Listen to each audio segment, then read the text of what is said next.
चंपाझर आश्रम विद्यालय पालित है 75तम वन महोत्सव।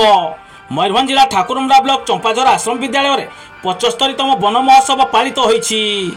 एही अवसर में विद्यालय प्रधान शिक्षक शार्दिक कुमार पंडा पौरोहित्य आयोजित सभारे मुख्य अतिथि भाव ठाकुरमुंडा वनांचल अधिकारी किशोर कुमार पाणिग्राही, मुख्य वक्ता भाव समाजसेवी पद्मलोचन नंद, सम्मानित अतिथि भाव चंपाझर फरेस्टर सुशांत पलेई एवं चित्तरंजन नायक जोग दे छात्र छात्री मानकु वन महोत्सव आवश्यकता संपर्क में मूल्यवान उपदेश देवा सहित सचेतन कराइथिले।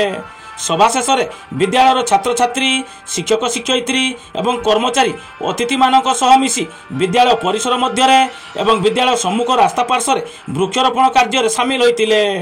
कार्यक्रम में विद्यालय समस्त शिक्षक शिक्षयित्री एवं कर्मचारी पूर्ण सहयोग करथिले।